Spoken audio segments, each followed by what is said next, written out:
নমস্কার বন্ধুরা, ভালোবাসা দিয়েছিলে তোমাদের সবাইকে স্বাগত। আশা করছি তোমরা সবাই খুব ভালো আছো আর আমিও খুব ভালো আছি। আজকে তোমাদের সাথে আরো একটা রেসিপি শেয়ার করব। আজকে আমি তোমাদেরকে লাল লাল হাঁসের ঝোল রান্না করে দেখাবো। পুরো ভিডিওটি দেখতে থাকো আর কেমন হয় কমেন্ট করে জানিও। চলুন এবার হাঁসটাকে কেটে নিই। আমার হাঁসটা কাটা হয়ে গেছে। চলুন মাংসটাকে মশলা দিয়ে ভালো করে মেখে নিই। হাঁসের মাংস রান্না করার জন্য কি কি মশলা লাগবে সেটা তোমাদেরকে একটু দেখিয়ে দিই।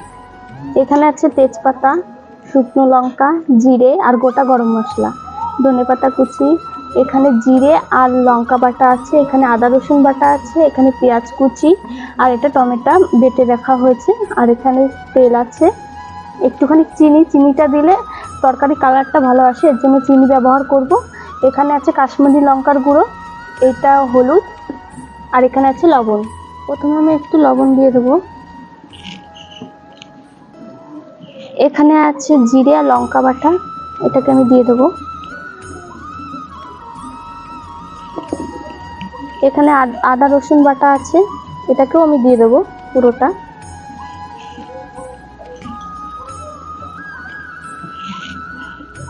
এখানে আছে টমেটোটাকে বেটে রেখেছিলাম।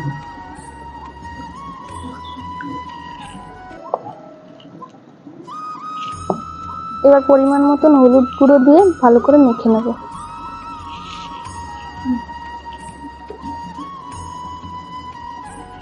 আর সামান্য মাত্র একটু তেল দিয়ে দেবো। এবার এটাকে ভালো করে মেখে নেব।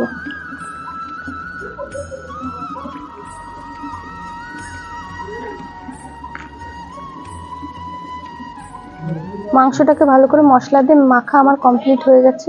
এটাকে এবার কিছুক্ষণের জন্য রেখে দেবো, ততক্ষণে আমি আলুটাকে ভেজে নেব। নুনটা ধরানো হয়ে গেছে, এবার আমি কড়াইটাকে বসিয়ে দিচ্ছি। কড়াইটা গরম হলে আমি তেলটা দেব। কড়াই গরম হয়ে গেছে, এবার তেলটাকে দিয়ে আলুটা ভেজে নেব। আমি এখানে সাদা তেল ব্যবহার করছি, তোমরা চাইলে সরষের তেলও ব্যবহার করতে পারবে। তেলটা গরম হয়ে গেছে, এবার আলুগুলোকে ভেজে নেব।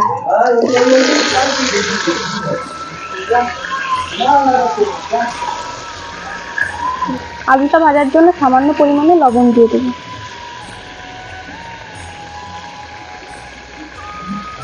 একটুখানি হলুদ গুঁড়ো দেবো। ভালো করে নেড়ে চেড়ে নেব।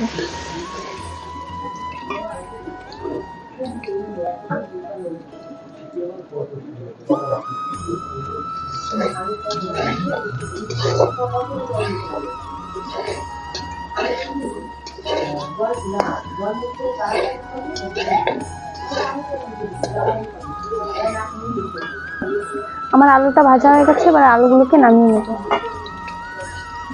এই তেলের ভিতরে আরো কিছুটা তেল দিয়ে দেবো।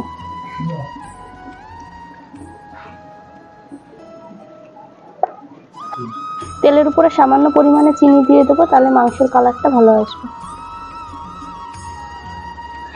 ফোড়নে আমি দেবো তেজপাতা, গোটা তেজপাতা, গোটা শুকনো লঙ্কা, গোটা গরম মশলা আর কিছুটা জিরে।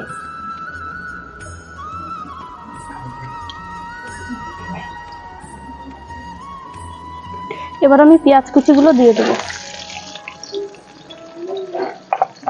পেঁয়াজটাকে ভালো করে লাল লাল করে ভেজে নেব।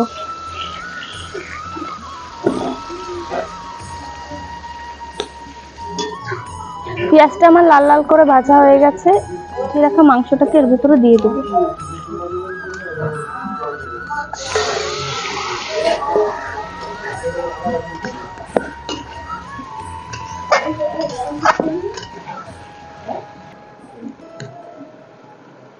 আরো কিছুটা পরিমাণ হলুদ গুঁড়ো দিয়ে দেবো।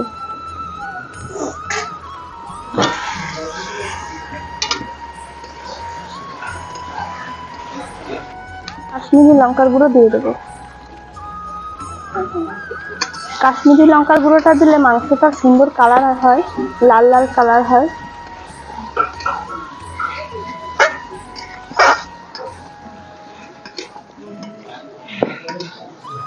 মাংসটা কষানো হয়ে গেছে, এবার মাংসতে জল দিয়ে দেবো।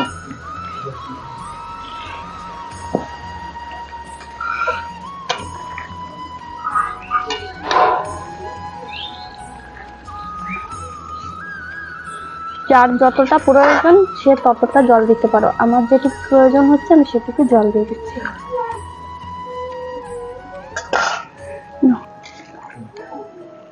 এবার আমি ভেজে রাখা আলুগুলো দিয়ে দেবো। আগের থেকে দিইনি কারণ আলুগুলো বেশি গলে গেলে খেতে ভালো লাগবে না।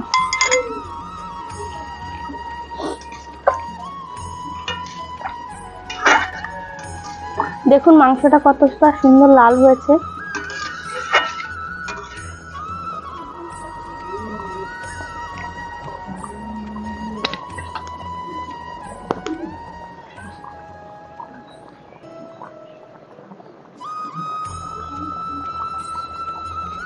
এইভাবে হাঁসের মাংসটা একবার তোমরা বাড়িতে সবাই রান্না করে দেখবে, সত্যিই খেতে কিন্তু অসাধারণ হয়।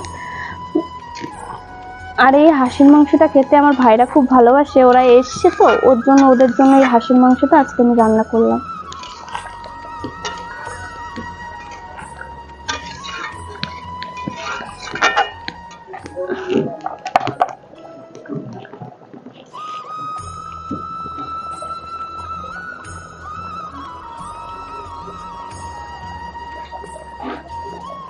রান্নার আগে এবার আমি গরম মশলা গুঁড়িটা দিয়ে দিব।